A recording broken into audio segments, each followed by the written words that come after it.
Hello, I'm Logue, and this is Let's Talk Consciousness, a series of videos where I talk about pretty much anything that I can relate to the idea that reality itself is made of consciousness, made of thought, and that essentially that mind, the dreamer of this reality, is all one, and that our learning experience in this reality is basically that we are all connected and have to basically love one another and ourselves unconditionally, and so it's a big lesson in forgiveness. That's at least my whole view of the big show. From that, like I said, I'll connect it to pretty much anything that interests me that I think I can relate it to, and a handful of times I've related that to QAnon and conspiracy theories and any number of things. A lot of the videos I've done are more personal about like life experiences where I had to learn the hard way to let go of grievances. And other times it's a little more grandiose and, about the state of the world. But one of the ideas in this kind of consciousness frame of reference is that those things are actually connected, and that if your mind generates the reality that you experience, the circumstances, events, people, that your level of peace of mind is reflected back to you in what you experience and how you react to it, and to lean towards forgiving and being loving, letting go of grievances, not interpreting everything as an attack, that is the process by which you release yourself from this reality, or the things about this reality that vex us so much. So the whole idea that you could be watching the world fall apart is maybe a reflection of your own internal sense of well-being and a number of things that you think about yourself and about your existence. So that being said, sometimes it's more metaphysical talk, other times it's a little more granular about what's actually going on. But I had an intention behind making this video, and that is, I've talked about Q and how that pertains to Donald Trump, and it's a complicated one. I don't even know where to start, really. But the things I've said in the past, I've tried to balance a sense that I do think Q is telling the truth for what posts are really Q. I know there was some point where that was maybe up for debate, but putting that aside, the general set of assumptions about what is going on in the world, 80 to 90% of that, I already held that point of view before October of last year, but it, harmonized with a lot of things I already knew, and then presented all this new stuff that kind of filled in gaps. So the Q drops, to me, are credible by the confirmations that happen, in terms of timing, with the news, with Twitter posts, things like that.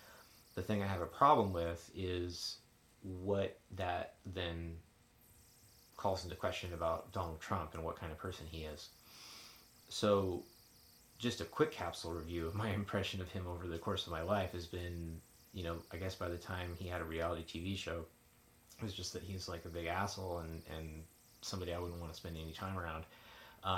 And then when it got to the election, I didn't think he was going to win. I thought Hillary was a lock, not because she's a great candidate, but because she was the establishment candidate. And I think that's what they thought too. But point being, when that happened, it definitely created a sense of curiosity in me, like, what the fuck is going on? And so some of the Q posts kind of help shed a little light on why that might be, and it's not because Donald Trump is a presidential guy. It's not because he's not, by his own words and deeds, sexist or racist or any of those things, which all appear to be very easily evidenced. The idea that he may be in some form like a functionary of this really elaborate plan, to me, seems more psychologically satisfying than America just really liked what he had to say. But there is an aspect of that too. It does kind of call into question when you see so many people who are in favor of him and not in favor of Hillary, where the sort of mind of the country is, the collective consciousness. That's troubling too. But my original point is just that if you're coming to this not having that background in what the CIA was up to over the decades, what the FBI was up to, and a number of things. Um, if you thought those institutions were essentially what they appeared to be, and that maybe the Democratic Party was essentially what it appeared to be, which I spent long stretches of time with that impression, um, that it's quite a cold splash of water to think that there's high levels of corruption on both sides, and that seemingly some faction of that corrupt organization said enough and made some concerted and well planned effort to counter that corruption, and that somehow had a use and a purpose for Donald Trump being president. That's a pretty hard, bitter pill to swallow. If you don't like Donald Trump, which I personally didn't, in all the years leading up to this. But to me, if you're willing to have an open mind about it, and you're looking at the Q posts and the way that they're confirmed in terms of predicting events, and then those events actually happening, being reported in the news, being tied to Twitter posts and so forth. If you look at those things, you can dismiss any one of them pretty easily. But it gets a lot harder when you've been following it day to day, and you were actually aware of the post, because I was following it pretty closely from day one, and then at a certain point decided I had to kind of get out of it because that much negativity on a daily basis. Some people can handle it. I realized that I can't, and I needed to get away from it, it was good for me. But now I'm coming at it with a more peaceful state of mind, so that's helpful.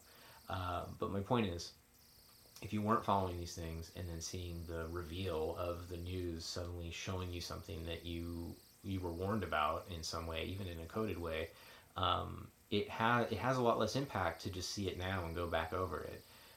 So it's a tough sell to people who their overall impression of it is that it's a bunch of conservatives who have a weird fantasy about Donald Trump being this amazing hero.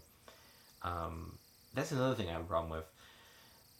The fact that it's so tied into conservatives and Republicans, like, I get it, he's the Republican candidate, and the main most hideous crimes of the Democratic Party were centered around that candidate, and that's bad. But I mean, to me, I always go back to what Bill Hicks said in one of his albums, I forget which. The image of two puppets being held up by the same individual or group of individuals. I'm not repeating his joke, but that's the point, is that that's a good illustration of what that system has been for a long, long time.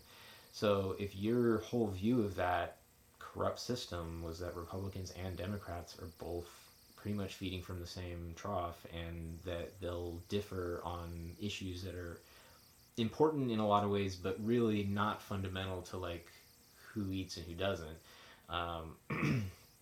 that the both parties are kind of in lockstep on the most fundamental issues of the way our lives work, and disagree on issues that are important but are more emotionally evocative. So if you can take away from that, and for me, the last 20 years or so really are a good illustration of that, because after seeing what the news did to support the war in Iraq and Afghanistan and supported the conservatives, and then well, I don't want to go on basically comparing presidents, that's not my point, but meaning seeing how corrupt the media was, and that whatever they're peddling seems to be bullshit, and that the corruption is party wide, or spans both sides of the aisle.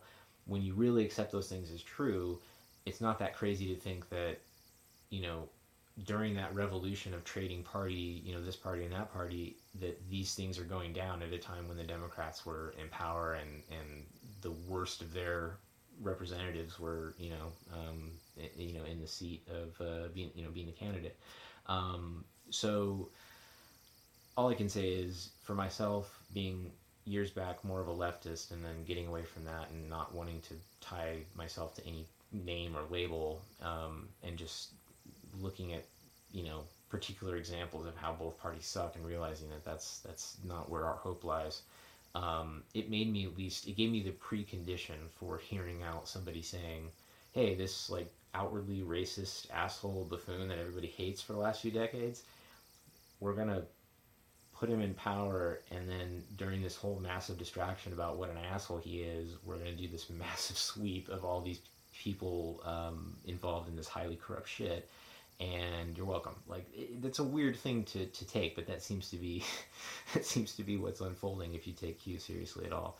So I don't know. That's my brief message to people from a left point of view is don't let the seeming connection between the right or the alt-right or whoever to Q and to Trump, don't let that ruin the fact that if Q is telling the truth, some number of people in a variety of positions in the government and in politics and in all these other places seemingly had a covert plan to try to right the ship that had been going so wrong for so many decades.